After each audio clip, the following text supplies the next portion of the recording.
Refs chief Howard Webb said it was right for the VAR not to intervene to recommend a red card for Diogo Dalot in the Manchester derby.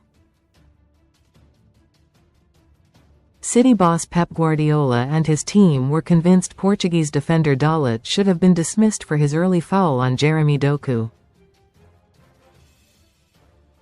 Sign up for the Man Utd newsletter. Thank you. Diogo Dalot was only given a yellow card for this challenge on Jeremy DokuCredit. Sky Sports. Howard Webb backed the decisionCredit. Getty. But, speaking on the latest edition of the Match Official's mic'd-up review show, PGMOL boss Webb said Stockley Park official Craig Pawson was correct not to urge ref Anthony Taylor to review his yellow card on the pitchside monitor. Webb, 54, conceded the final decision had split opinion, but suggested the immediate reaction of the City players was a pointer to the right response. He said, "On the field there's not a lot of reaction to it. The VAR's job then is to decide if the on-field decision of a yellow card is clearly and obviously wrong." Read more on football. A lot of situations sit in the gray zone, where there's a mix of considerations.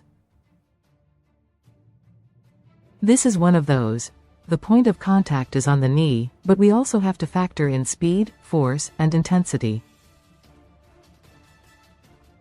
You'll not see many red cards in the Premier League for serious foul play that don't involve those things. That foot touches the knee, but you can see there's not a great deal of speed or intensity. It's a subjective judgment, but I'm not sure it's excessive force. Most read in football. Best free bets and betting sign-up offers. So I'm absolutely aligned that once that decision's taken on the field, we leave it as referees call and don't intervene. Webb also backed two other contentious calls that saw West Ham denied a second goal in their defeat by Nottingham Forest and Everton defender Michael Keane dismissed for pulling the hair of Wolves' Tolu Arokodare. The Hammers' goal was ruled out for an offside offence by Tati Castellanos earlier in the build-up when the ball diverted to the home player off the foot of Forest's Nikola Milinkovic. Webb said, "Just because it's come off a Forest player, doesn't mean it negates the offside position of Castellanos in this situation. For that to be a situation which negates the offside position, when it comes off Milinkovic, it has to be considered a controlled play, where we feel that he would be able to take possession of the ball if he wanted, or pass it to a teammate, or clear the ball.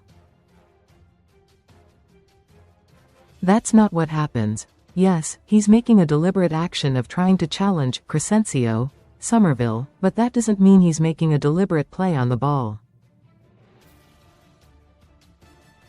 His actions are deliberate, but his play is not controlled." West Ham striker Tati Castellanos was caught up in another controversial decisionCredit. Getty. Everton defender Michael Keane was sent off for pulling the hair of Wolves' Tolu Arokodare. Credit. Getty. On the Keane dismissal, which infuriated Toffee's boss David Moyes, Everton's appeal against both the dismissal and automatic 3-game ban was rejected. Webb was unrepentant. He said, "It's unusual and you don't see it very often, but for some years now, actions where players pull an opponent's hair have been deemed as violent conduct." Recommended stories. Michael Keane clearly wraps his hand around the locks, pulls the head back. That's quite an offensive thing to happen to you. It's something that was in the guidance we gave to clubs before the season started, that grabbing somebody's hair with force is deemed violent conduct, and the player will be sent off. So, it was the appropriate outcome. Comments.